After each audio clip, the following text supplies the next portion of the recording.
Alright, movie की starting में हम जूलिया और फ्रांसिस को देखते हैं जो कि लव बर्ड्स होते हैं। वो रिसेंटली ही रोमानिया आए हैं। फ्रांसिस का यहाँ पर प्रमोशन हुआ है। मैं आपको एक और बात बता दूं कि फ्रांसिस की मदर रोमानिया की थी तो उसे रोमानिया लैंग्वेज अच्छी तरह आती है, मगर जूलिया को ये लैंग्वेज नहीं आती। फिर वो दोनों एक फ्लैट में रेंट पर रहते हैं और उसमें शिफ्ट हो जाते हैं। रात को वो दोनों सो रहे होते हैं कि तेज बारिश की आवाज से जूलिया की नींद खुल जाती है। जूलिया विंडो में खड़ी हो जाती है। तब वो देखती है कि उसके सामने वाली बिल्डिंग की विंडो में एक आदमी खड़ा होता है। वो जूलिया के घर की साइड ही देख रहा होता है। जूलिया उसको देख रही होती है कि तभी फ्रांसिस उसे सोने के लिए कहता है और जूलिया जाकर सो जाती है। फिर नेक्स्ट डे फ्रांसिस ऑफिस चला जाता है और जूलिया घर पर कुछ काम कर रही होती है। वो साथ में रोमानियन लैंग्वेज भी सीख रही होती है। तभी उसे उसके साथ वाले फ्लैट से किसी लड़की के रोने और चिल्लाने की आवाज आती है, लेकिन उस टाइम वो उसे इग्नोर कर देती है। फिर वो अपने घर से बाहर जाती है और सिटी घूमने चली जाती है। फिर रात को फ्रांसिस और जूलिया सो रहे होते हैं। तभी जूलिया की नींद खुलने पर वो नोटिस करती है कि सामने वाली बिल्डिंग की विंडो में से वो वॉचर अभी भी उसे देख रहा होता है। फिर नेक्स्ट नाइट जूलिया डेट के लिए रेडी होकर फ्रांसिस का वेट कर रही होती है कि तभी जूलिया देखती है कि वो वॉचर उसे अभी भी देख रहा है। तब जूलिया लाइट बंद करके उसे देख रही होती है। तभी फ्रांसिस घर आ जाता है। वो फ्रांसिस से कुछ नहीं बताती और दोनों बाहर चले जाते हैं। फिर जूलिया और फ्रांसिस को एक क्राइम सीन मिलता है जहाँ पर भीड़ लगी होती है। वहाँ एक आदमी एम्बुलेंस में बैठा होता है। तब जूलिया और फ्रांसिस वहाँ पर पब्लिक से पूछते हैं कि यहाँ पे क्या हुआ है, लेकिन उन्हें कुछ खास पता नहीं चलता। अगले दिन जूलिया टीवी देख रही होती है। तभी न्यूज में उसी क्राइम सीन के बारे में बता रहे होते हैं। तभी फ्रांसिस आकर जूलिया को बताता है कि कल रात एक लड़की की लाश मिली है और वो आदमी जो एम्बुलेंस में बैठा था उसी को वो डेड बॉडी मिली थी। फिर वो आदमी ही पुलिस को कॉल करता है और बस वो दोनों ये न्यूज यहीं तक देखते हैं। तब जूलिया फ्रांसिस को बताती है कि सामने वाली बिल्डिंग में कोई उन्हें देख रहा है। तब फ्रांसिस विंडो में जाकर चेक करता है तो उसे कोई नहीं दिखाई देता, क्योंकि वो सिर्फ रात को ही देखता है। फिर रात को फ्रांसिस के कुछ फ्रेंड्स डिनर पर आते हैं और सभी हंसी मजाक कर रहे होते हैं। वहीं फ्रांसिस का एक फ्रेंड स्मोक करने लगता है तो उस पर जूलिया कहती है कि वो पहले स्मोक किया करती थी, लेकिन अब वो छोड़ चुकी है। फिर बातों ही बातों में फ्रांसिस उस क्राइम सीन के बारे में बात करता है और पता चलता है कि उस लड़की की बॉडी घर पर मिली थी जिसका सिर कटा हुआ था और ये मर्डर किसी सीरियल किलर ने किया है। वो पहले भी 3 लड़कियों को मार चुका है। पुलिस ने किलर को स्पाइडर का नाम दिया है। फिर जूलिया किसी काम से बाहर जाती है तो उसे उसकी नेबर एरिना मिलती है। जूलिया एरिना से थोड़ी बहुत बात करती है और फिर दोनों अपने अपने घर चली जाती हैं। नेक्स्ट डे जूलिया जब मार्केट जाती है तो वो स्पाइडर केस के सीरियल किलर के न्यूज आर्टिकल को पढ़ती है। फिर वो एक कैफे में बैठकर लैपटॉप पर सर्च करती है तो उसे एक सर्वाइवर की वीडियो मिल जाती है जहां पर वो सर्वाइवर ये बताती है कि अटैक से पहले उसे ऐसा लगता था कि जैसे किसी ने उसके ऊपर नजर रखी हो। फिर एक दिन उस पर अचानक अटैक हुआ, लेकिन अटैकर ने अपना फेस पिलो केस से कवर किया हुआ था तो वो उसका फेस तो नहीं देख पाई। फिर किलर ने उसकी नेक पर एक कट लगाया और उसके पास बैठकर उसे बहुत देर तक देखता रहा। फिर जूलिया वापस जा रही होती है कि उसे ऐसा लगता है कि जैसे कोई उसका पीछा कर रहा है। लेटर ऑन वो एक मूवी थिएटर में जाकर मूवी देखने लग जाती है कि तभी एक आदमी आता है और उसके पीछे वाली सीट पर बैठ जाता है, जिससे जूलिया को डर लगने लगता है और वो वहां से चली जाती है। फिर जूलिया एक सुपरमार्केट में जाकर कुछ सामान खरीदती है कि तभी वो थिएटर वाला आदमी वहां आ जाता है और जूलिया के आसपास घूमने लगता है, जिससे जूलिया बहुत डर जाती है। फिर जूलिया सुपरमार्केट के एक बैक डोर के पीछे जाकर छुप जाती है और बाहर देखती है, लेकिन वो आदमी अभी भी उसका पीछा कर रहा होता है। तभी जूलिया के पास सुपरमार्केट का स्टाफ आ जाता है और जूलिया वहां से चली जाती है। फिर रात को जूलिया फ्रांसिस को उस वॉचर के बारे में बताती है कि वो सुपरमार्केट में भी उसका पीछा कर रहा था। नेक्स्ट डे में हम देखते हैं कि फ्रांसिस और जूलिया उस सुपरमार्केट में जाते हैं और फुटेज चेक करते हैं। तभी फुटेज में जूलिया को वो वॉचर दिख जाता है और वो अपने फोन से उसकी फोटो ले लेती है। नेक्स्ट डे जूलिया पूरा दिन अपने घर की विंडो में बैठकर सामने वाली बिल्डिंग में आने जाने वालों को देखती रहती है ताकि उसे वो वॉचर दिख जाए, पर उसे वो नहीं दिखता। रात को जूलिया घर पर अकेली होती है। तभी कोई उसके घर का दरवाजा जोर जोर से नॉक करता है। जूलिया डरते हुए गेट खोलती है तो वहाँ एक लेडी होती है। लेडी रोमानियन लैंग्वेज में बात कर रही होती है जो कि जूलिया को समझ नहीं आती, लेकिन तभी एरिना आ जाती है और वो बताती है कि ये अपनी कैट को ढूंढ रही है। उस लेडी के जाने के बाद एरिना जूलिया से थोड़ी बहुत बातें करती है और उसे अपने घर ड्रिंक के लिए इनवाइट करती है। फिर वो दोनों ड्रिंक एंजॉय करते हैं। वे दोनों बात कर ही रही होती है कि तभी उसके डोर पर कोई जोर जोर से नॉक करता है, जिसे एरिना भगा देती है और जूलिया को बताती है कि ये उसका एक्स है, वो अक्सर ऐसे ही आता है। फिर जूलिया एरिना को अपने बॉयफ्रेंड के बारे में बताती है कि उसके बॉयफ्रेंड ने उसे एक गन गिफ्ट की थी। वो जूलिया को ड्रॉअर खोल के गन दिखाती है। उसके बाद जूलिया घर आ जाती है। उस समय वो थोड़ी बहुत नशे में होती है, लेकिन उसका ध्यान अभी भी विंडो पर ही होता है और जब वो बाहर देखती है तो वो वॉचर उसे अभी भी देख रहा होता है। अब जूलिया कंफर्म करने के लिए कि वो उसे ही देख रहा है या कुछ और देख रहा है, वो अपने हैंड से वेव करती है तो वो वॉचर भी रिटर्न में वेव करता है। अब जूलिया की टेंशन बढ़ जाती है। कुछ ही देर में फ्रांसिस घर आ जाता है और वो देखता है कि जूलिया स्मोक कर रही होती है। तब जूलिया फ्रांसिस को बताती है कि उसके हाई करने पर वॉचर ने भी रिटर्न में उसे हाई किया। फिर जूलिया पुलिस को बुलाती है और पुलिस को सारी बातें बताती है कि सामने वाली विंडो से एक आदमी देखता रहता है, उसी ने सुपरमार्केट में उसका पीछा भी किया था। फिर पुलिस ऑफिसर और फ्रांसिस उस वॉचर के पास जाते हैं और वापस आने पर फ्रांसिस जूलिया से कहता है कि ये सिर्फ एक कोइंसिडेंस है कि वो वॉचर और तुम सेम टाइम पर सेम जगह पर शॉपिंग करने के लिए गए थे, और जूलिया को समझाने की कोशिश करता है। मगर जूलिया फ्रांसिस पर एंग्री हो जाती है और कहती है कि stop talking, I am not a child, so please leave me.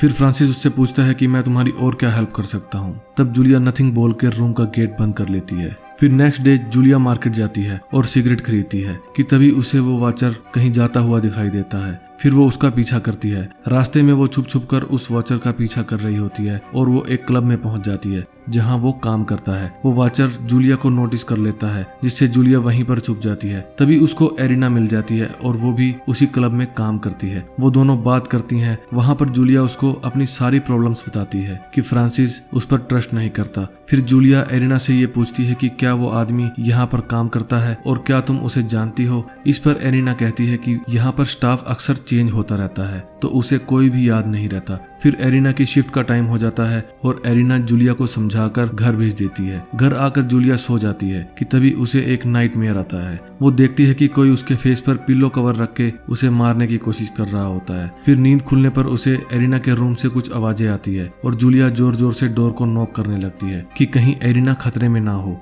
तभी सभी नेबर्स वहां आ जाते हैं। लैंड लेडी भी वहां पर आ जाती है और जूलिया के जिद करने पर वो मास्टर की से एरिना के फ्लैट का डोर खोलती है। फिर अंदर जाकर जब वो चेक करते हैं तो सामान नीचे बिखरा पड़ा होता है, लेकिन वहां पर एक कैट होती है तो सबको ये लगता है कि ये काम कैट का है। तब सभी वहां से चले जाते हैं और next day land lady Julia पर गुस्सा करती है कि रात को जूलिया ने सबको परेशान कर दिया था। फिर फ्रांसिस जूलिया से बात करता है और उसे समझाता है। फिर वो रात को जल्दी आकर पार्टी में चलने के लिए बोलकर ऑफिस चला जाता है। लेटर ऑन जूलिया एरिना से बात करने के लिए क्लब में फोन करती है, लेकिन क्लब में एरिना नहीं होती। वो जूलिया को बताते हैं कि एरिना रात को ही घर चली गई थी। तभी एरिना का एक्स उसके घर के बाहर खड़ा होता है। वो डोर को नॉक कर रहा होता है। तब जूलिया उसे बताती है कि एरिना घर पर नहीं है। फिर जूलिया उससे एरिना का नंबर लेकर एरिना के फोन पर कॉल करती है तो वो फोन घर के अंदर ही बज रहा होता है। तब उन्हें लगता है कि एरिना अपने एक्स से मिलना नहीं चाहती। फिर उसका एक्स जाने लगता है। तब जूलिया उससे हेल्प मांगती है और उसे अपने साथ उस वॉचर वाली बिल्डिंग में ले जाती है और उस वॉचर को धमकाने के लिए कहती है। तब एरिना का एक्स डोर नॉक करता है और उसे धमकी देकर चला जाता है। फिर जब जूलिया उस फ्लैट के डोर पर चेक करती है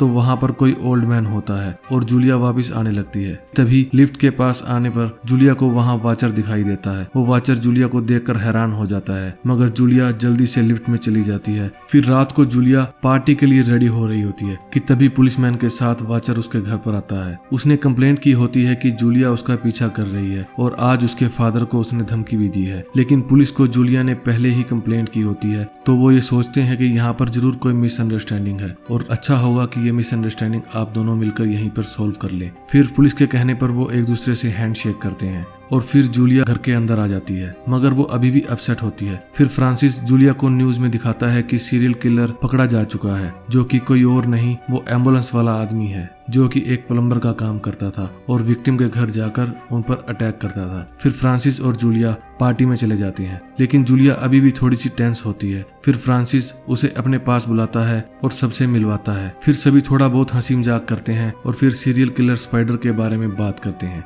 फिर फ्रांसिस स्पाइडर का एक जोक जूलिया के लिए रोमानियन लैंग्वेज में बोलता है लेकिन जूलिया नोटिस कर लेती है क्योंकि अब वो थोड़ी बहुत रोमानियन लैंग्वेज सीख चुकी होती है, जिससे वो समझ जाती है कि फ्रांसिस ने बोला है कि जूलिया के पास तो स्पाइडर है कंपनी देने के लिए, और वो गुस्सा होकर पार्टी से बाहर आ जाती है। तब फ्रांसिस भी उसे कहता है कि अब वो भी उसके साथ नहीं रहना चाहता। जूलिया अब परेशान होकर अकेली ही बाहर निकल जाती है। जूलिया टैक्सी को रोकती है मगर कोई भी नहीं रुकती और जूलिया पैदल ही मेट्रो स्टेशन पर पहुंच जाती है। फिर जब वो मेट्रो ट्रेन में बैठती है तो ट्रेन लगभग खाली होती है, लेकिन उसमें वो वाचर बैठा होता है, जिसे देखकर जूलिया डर जाती है, लेकिन वो हिम्मत करके वहीं बैठी रहती है और वो वॉचर उसके सामने आकर बैठ जाता है। फिर वो जूलिया से कैजुअल बातें करने लगता है। जूलिया पूछती है कि वो उसका पीछा क्यों कर रहा है, जिस पर वो वाचर अब पूरी बात समझाता है। वो बताता है कि एक्चुअली वो अपने बीमार फादर की दिन भर देखभाल करता है और उसके बाद उसकी एक सैड हॉबी बन गई है विंडो से बाहर लोगों को देखने की। फिर एक दिन जब तुमने मुझे देखा तो मुझे ये लगा कि एक सुंदर लड़की मुझे क्यों देखेगी, लेकिन जब तुमने मुझे हाई किया तो मुझे वो हेलो लगा। फिर जब फ्रांसिस पुलिस के साथ मेरे घर पर आया और उसने मेरे फादर को धमकाया तो मुझे ऐसा लगा कि आखिर मैंने ऐसी क्या गलती कर दी और शायद तुम एम्बेरस हो गई हो, इसीलिए मैंने पुलिस को बुलाया था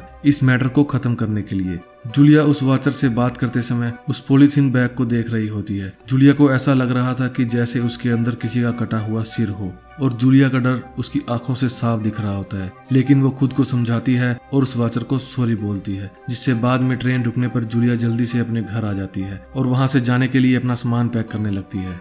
लेकिन तभी उसे एरिना के फ्लैट से म्यूजिक की आवाज आने लगती है। फिर वो म्यूजिक की आवाज सुनकर एरिना से मिलने के लिए जाती है। जब वो जाती है तो डोर ओपन होता है, वो सीधा ही अंदर चली जाती है। तब उसे अंदर जाने पर एरिना की सर कटी हुई बॉडी दिखती है और तभी वाचर जूलिया पर अटैक कर देता है और उसका फेस पॉलीथीन बैग से कवर कर देता है। वो जूलिया को बताता है कि जब जूलिया एरिना को चेक करने के लिए घर पर आई थी उसी दिन उसने एरिना को मार दिया था और वो यहाँ पर क्लोसेट में छुप गया था, जिससे तुमने नोटिस नहीं किया। फिर फ्रांसिस अपने घर पर आ जाता है और वो जूलिया को आवाज लगाता है, मगर जूलिया फ्रांसिस को बुलाए उससे पहले ही वाचर उसके गले पर कट मार देता है, जिससे उसकी आवाज नहीं निकलती। फ्रांसिस जूलिया का सामान देखकर परेशान हो जाता है। वो ये सोचता है कि वो घर छोड़कर चली गई है। दूसरी साइड जूलिया अपनी जान बचाने के लिए उस डेस्क से गन निकालने के लिए रेंग रही थी, लेकिन वो डेस्क तक नहीं पहुंच पाती और फिर वाचर उसके पास लेटकर उसे थोड़ी देर तक देखता रहता है। वो देखता है जूलिया मर गई या जिंदा है, और फिर जब वो जूलिया को मरा हुआ समझकर जाने लगता है